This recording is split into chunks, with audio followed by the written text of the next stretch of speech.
Yeah, how's it going, guys? Just figured I'd give you guys an update on what's going on out here. Well, first I'd like to start by thanking everybody who gave me information on the respirators. I ordered 2 respirators yesterday. They shipped out today.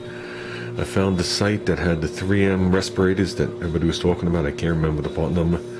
7193 might be. Well, whatever it is, I copied it right off the answers I received. And this particular person, you could buy a pair of the respirators, 2 of them. They were $34 shipped. And I seen a lot of people selling them for $25. Some were shipped and some were unshipped. So I figured I'd spend a couple extra dollars and have an extra one. So this was the one I had. Good, bad, or indifferent. I used it a couple of months ago, even for a few minutes, and it was out of the bag until I came out here to look and see what size it was. This one was a large. It's funny that it has a 93 at the end. But I saw those respirators came in small, medium, and large. I never found extra large, and this one seemed to fit my head right, so I went with the larges. We got paint in, we got epoxy, we got a surfacer, a primer surfacer. We got hot rod black for the car, which is a single stage satin black. That's all here. The mask will be here later in the week. I've actually been doing yard work the last couple of days, as well as, like I said, I've had relatives over and stuff like that. So when things warm up, I'm not running out there and stopping on the car. Figure might as well do it while I'm down here. So throughout this week, our goals are, we got to wrap up the AMX again. We got to hook up these couple of the compressor lines to the system so I have a dryer. And that's it, and still to, get things ready in here. The first thing I'm going to do is I'm going to seal up these 2 front fenders and see if I need any more work. I'm not going to need any more work on the rest of the car when I'm done prepping it. So it's just a matter of, are these 2 front fenders done and ready to go, or are they not? So a few more minutes on this one here, and I'll feel comfortable enough to seal it up, and then we'll shoot these things and take a good look at them and see if there's anything I have to rectify, because if there is, we'll get it done. Then when that's all done and complete, we'll put this car in some high build and we'll block it down. I know someone had mentioned the paper. Someone had mentioned don't use newspaper. This is the paper I have. I got a full roll of it. I don't know if that's a 30-inch roll. I think it is. So I definitely have plenty of paper. I also have this stuff, but I'm not going to use it. This is some kind of plastic that you peel off the roll. My fear with that is, if I plastic to, say, the top of the car and I peel it off, is this factory paint strong enough to still stay on the car? That's my fear. That's why I won't use it, or else I would. I am popping out these rear windows. We're not leaving them in there. I got the gaskets right up here. We just have to clean them. Good, pliable, no cracks in them. I'm definitely popping them, just cutting them out with a razor blade. I'm gonna prep in this lower lip. I'm gonna shoot this whole lower lip black. And there's a very good chance I might come up it and go underneath this lower edge of the molding. So when I do the roof in the future, I can come back down to this edge here. So you see a black line there. That means on the other side, I got that little tiny ding in there I gotta take care of.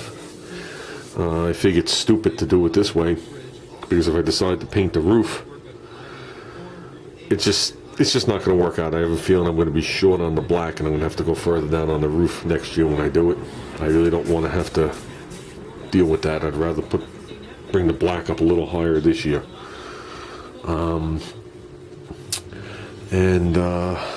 Like I said, I could mask this, but I don't see the point of trying to mask around this, because if I put the other rubber on, I don't want to deal with it. So I might mask it, but I'm probably a very good chance I'm cutting these out and just being done with it. They look like shit. Might as well get them out of the car. So definitely cannot find another set of those rubber seals anywhere. That's it. They're like gold at this point. So I just want to let you guys know where we stood. So this week's going to be kind of a slow week on progress of the car, but this is the week that I need to, I got a couple of things I have to take care of too earlier in the week. So probably the next 2 nights is shot. Tonight's going to be shot, but this is the week I need to get everything ready to move forward with this. So, and that gives me plenty of days to do it without rushing. And I guess that's going to be it, guys. So, you're going to start to see progress coming quick. And if it doesn't work out, we'll just paint it with a roller. We know a guy. I think it's funny. You know a guy that painted a car with, he rolled on glue, and he actually put hair on it from a barber shop. Did the whole entire car with hair. Just that skis me. But so with that, I just figured I'd give you guys an update, because I know you haven't seen anything on the wagon in a couple of days, and you're really not going to see much on it for a couple of days. Just stuff happening in the shop. So, but I am getting progress done outside. I pruned another tree. I don't know if you guys remember last year I talked about that this was the year that we're going to do some heavy pruning, try and bring stuff back to normal size. And I don't mean like trimming a hedge. I'm talking about trees, you know, bringing them to my ornamental size that I prefer to keep them at. And I did that big tree last year. I did my weeping cherry. I did a bunch of trees. I just did one of my Rose of Sharons that I have pruned as a tree. I did the flower bed with it. I just did the other flower bed with the ornamental grasses in it and stuff like that. And my Rose of Sharon that grows out like, it's hard to explain. It's in a fallen bucket. It grows actually, the trunk grows on a 45 from the ground.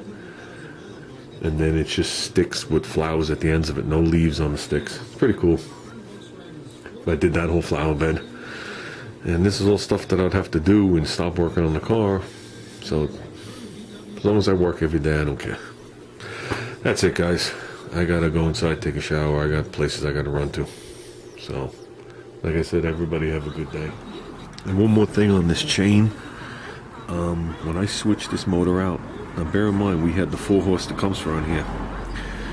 We drove it a handful of times. We drove it at that race, like 2 laps around, and he got a flat. When I switched this engine over, I already saw some of the links spreading on this chain. This was that chain that I got the 2 10-foot rolls for $9. So I knew this chain wasn't going to hold up. That's why I went out in the street and I started pouncing on it to see if it would break, and it physically snapped. So it isn't that it's a number 35 chain. The number 35 chain should be able to handle 3 times what this little piece of crap Harbor Freight motor puts out. So, and they do. Just look at the racing go-karts and stuff like that, the load that they're under with the live axles and the outlaw motors. So, I just figured I'd let you know that. Plus, I have a number 35 chain on the cat bike, and I've yet to break it. And as you know, that's a wheel stander, and it's putting out double the horsepower this thing puts out.